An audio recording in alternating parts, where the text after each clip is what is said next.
नमस्कार। आज हम बात करेंगे कोऑर्डिनेशन कंपाउंड का नामकरण, नोमेनक्लेचर ऑफ कोऑर्डिनेशन कंपाउंड।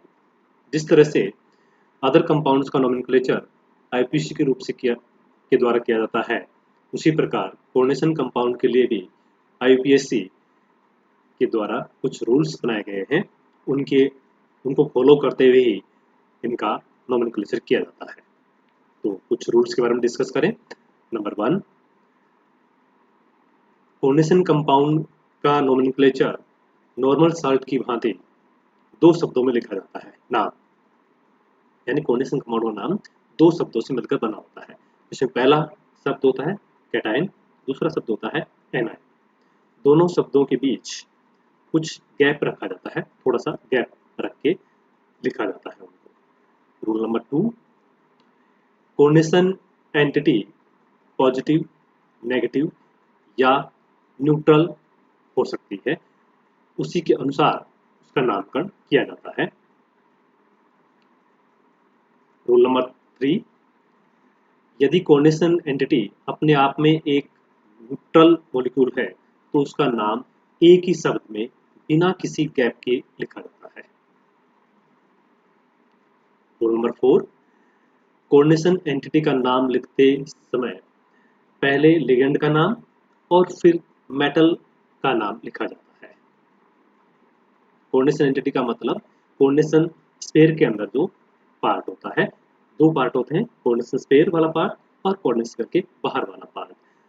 तो कोऑर्डिनेशन स्फीयर वाले पार्ट में लिगेंड और मेटल होते हैं, जिसमें लिगेंड का नाम पहले लिखा जाता है और मेटल का नाम बाद में लिखा जाता है। रूल नंबर 5, लिगेंड का नाम अल्फाबेटिकली ऑर्डर में लिखा जाता है। चाहे लिगेंड पे चार्ज कुछ भी हो, पॉजिटिव हो, नेगेटिव हो या न्यूट्रल हो, लेकिन उनका नाम है वो अल्फाबेटिकली ऑर्डर में लिखा जाता है। जैसे एमीन, एक्वा, तो उसमें एमीन पहले आता है,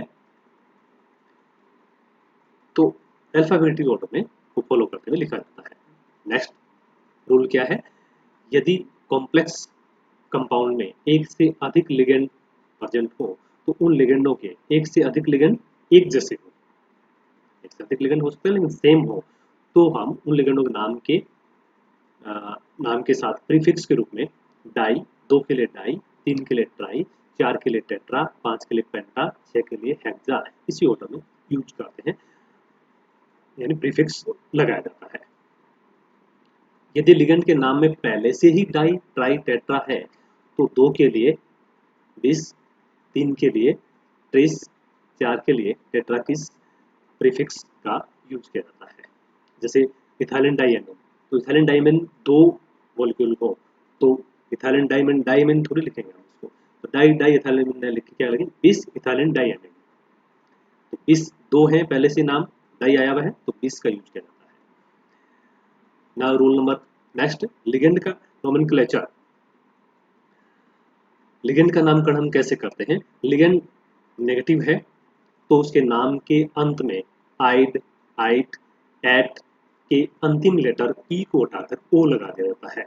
जैसे सिंपल हम बात करें कि हाइड्राइड होता है इसका, लेकिन हम लिगेंड के रूप में नाम लिखेंगे तो इसका हाइड्रिडो लिखेंगे, हाइड्राइड ई रिप्लेस कर दिया ओ के द्वारा। Chloride, chlorido, oxide, oxido, sulphide, sulphido, hydroxide, hydroxido, cyanide, cyanido, cyanate, cyanato, thiocyanate, thiocyanato, के फॉर कप्पा और एन का के माध्यम से मेटल के साथ जुड़ा हुआ है, नाइट्रोजन के माध्यम से। तो कप्पा शो करता है कि बॉन्डिंग किसके थ्रू हो रही है, मेटल के साथ कौन सा एटम बॉन्डिंग कर रहा है। ट्राइनाइट्रेटो और नाइट्रेटो। नेक्स्ट, इसमें लिगेंड यदि हाइड्रोकार्बन के रूप में है, कुछ लिगेंड्स ऐसे हैं जिनके नाम को ऐसे कैसे लिखा जाता है बिना कोई चेंज के। जैसे हाइड्रोकार्बन है तो नाम में कोई परिवर्तन नहीं होता है, जैसे फिनाइल, साइक्लोपेंटाडाइनाइल। पॉजिटिव लिगेंड है तो भी उसके नाम में कोई परिवर्तन नहीं होता है, जैसे NH2, NH3, हाइड्रोजीनियम, NH4, अमोनियम, NO प्लस नाइट्रोचिलियम, H3O प्लस हाइड्रोनियम। यदि न्यूट्रल लिगेंड के नाम में भी न्यूट्रल है लिगेंड तो भी उसके नाम में कोई परिवर्तन नहीं किया जाता है, जैसे NO नाइट्रोसिल, CO कार्बोनिल। तो ये ऐसे लिगेंड हैं जिनमें बिना किसी परिवर्तन के, बिना किसी चेंजेस के इनको लिखा जाता है। बाइडेंटेड या एम्बिडेंटेड लिगेंड हैं जिनमें बंध बनाने वाले एटम को कप्पा के टर्म से दर्शाया जाता है, यानी एक से ज्यादा एटम बंध बना सकते हैं, कोऑर्डिनेशन कर सकते हैं। तो जैसे यहाँ पे नाइट्रोजन थ्रू भी हो सकता है, सल्फर के थ्रू भी हो सकता है। तो यदि सल्फर के थ्रू हो रहा है थायोसाइनेटो, तो मेटल की बॉन्डिंग सल्फर के साथ हो रही है, इसलिए थायोसाइनेटो के एस। यहाँ मेटल की बॉन्डिंग थायोसाइनेटो में एन के थ्रू हो रही है, थायोसाइनेटो के एन। और यहाँ पे नाइट्रोजन थ्रू हो रही है के एन। नेक्स्ट रूल, यदि कॉम्प्लेक्स में पॉजिटिव व नेगेटिव दोनों ही कॉम्प्लेक्स प्रेजेंट हो, तो जैसे कोऑर्डिनेशन पेयर, दो कोऑर्डिनेशन पेयर प्रेजेंट हो कि पहले वाले को हम पॉजिटिव मानेंगे और बाद वाले को नेगेटिव मानेंगे। तो पहले संकुलित धन आयन यानी पॉजिटिव वाले पार्ट का और फिर नेगेटिव वाले पार्ट का नाम लिखा जाता है। इनके आगे एग्जांपल के रूप में नेक्स्ट स्लाइड में हम बात करेंगे, तब बहुत ज़्यादा क्लियर होगा। नेक्स्ट रूल है, कॉम्प्लेक्स आयनों के साथ जुड़े हुए कैटायन या और एनायन की संख्या नहीं लिखी जाती है। जैसे इसके अंदर पोटेशियम 4 है, लेकिन हम टेट्रा पोटेशियम नहीं कह के क्या लिखें, सिर्फ पोटेशियम। फिर लिगेंड 6 है तो हेक्सा, तो साइनेटो। आयरन है तो मेटल के नाम के अंत में एट लगा देते हैं, तो potassium, hexa, cyanato, ferrate. Third is the ferrate second, ये इसकी ऑक्सीजन स्टेट को रोमन के रूप में शो किया जाता है। इसी तरह से यहाँ ये पॉजिटिव पार्ट के रूप में, ये नेगेटिव रूप में है। तो पहले नाम hexa amine cobalt, third chloride. यदि मेटल एटम ऋणायन के रूप में हो तो मेटल एटम के नाम के अंत में एट लगाया जाता है, जो हम पहले डिस्कस कर चुके हैं। तो कुछ कंपाउंड ब्रिज के रूप में होते हैं। यदि ब्रिज में भी सिमेट्रिक ब्रिज है या एसिमेट्रिक रूप में है। यदि सिमेट्रिक है तो पहले म्यू, फिर सेतु लिगेंड का नाम, फिर उसी एंटिटी की संख्या बताते हुए प्रीफिक्स लगाकर उस एंटिटी का नाम लिखा जाता है। और यदि एसिमेट्रिक ब्रिज कंपाउंड है तो नाम के पहले अल्फाबेटिकली क्रम में लिगेंडों को लिखते हैं और फिर मेटल एटम को लिखा जाता है। जैसे इस एग्जांपल को देखें हम, तो यहाँ पे NH2 ग्रुप और O ब्रिज के रूप में है, 4 NH3 या 2 NH3 और 2 क्लोराइड जुड़े हुए हैं यहाँ पे। तो यहाँ पे इसका नाम लिखेंगे तो सबसे पहले ब्रिज वाले का म्यू एमिनो, हाइड्रोक्सो है और एक एमिनो है, तो ए पहले आता है इसलिए म्यू एमिनो।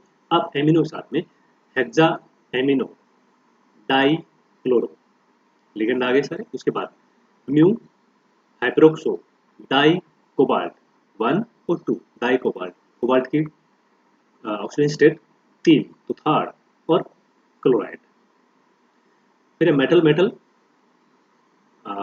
बॉन्डिंग वाले कंपाउंड, जैसे मेटल बॉन्डिंग जिस तरह से, तो इसको हम 2 पेंटा कार्बोनिल, पहले से पेंटा आ रहा है और 2 वाले हैं, 2 हैं तो इसलिए 20 पेंटा कार्बोनिल मैंगनीज। फिर हमने कहा कि उसके बाद ब्रैकेट में मेटल को इटैलिक फॉर्म में लिखा जाता है, तो मैंगनीज MnMn। नेक्स्ट रूल, कि इनके जो ब्रिज कंपाउंड्स हैं उनके बारे में हमने डिस्कस किया, और उसके बाद इनके एग्जांपल्स कुछ ले हम। जैसे ये नंबर 1 एग्जांपल, तो इसका नाम एमीन है, लिगेंड और क्लोरो है। तो एक एंटिटी है इसलिए पॉजिटिव नेगेटिव की बात ही नहीं है इसमें, तो इसलिए हम लिगेंड को पहले अल्फाबेटिकली, एमीन पहले आएगा तो diamine, dichloro, platinum, platinum की ऑक्सीजन स्टेट सेकंड। यहाँ पे triamine, trichloro, chromium third. यहाँ पे पॉजिटिव चार्ज है ऊपर, तो यहाँ पे tetraamine, dichloro, cobalt third और आयन। इस तरह से इसका नाम, अब इसका नाम देखें हम, तो यहाँ पे क्या पोटेशियम, क्लोरो है और इथाइलिन है, तो potassium trichloro ethylene Palatinate second. Potassium यानी पॉजिटिव पार्ट हो गया, ये नेगेटिव पार्ट हो गया, मेटल नेगेटिव माने से एट लगा दिया हमने, और लिगेंड को अल्फाबेटिकली ऑर्डर में लिख के नॉमेनक्लेचर कर दिया। यहाँ पे सोडियम के 3 हैं, लेकिन हम लिखेंगे सोडियम, संख्या नहीं लिखी जाएगी, सोडियम बिस थायोसल्फेटो अर्जेंटेट फर्स्ट। तो इस प्रकार हम इनके नॉमेनक्लेचर कर सकते हैं। कुछ और एग्जांपल की बात करें, जैसे यहाँ पे तो 3, तो ट्राई म्यू कार्बोनिल, बिस try carbonyl iron, oxygen state carbonyl के साथ में मेटल की 0 होती है, तो 0। Thank you.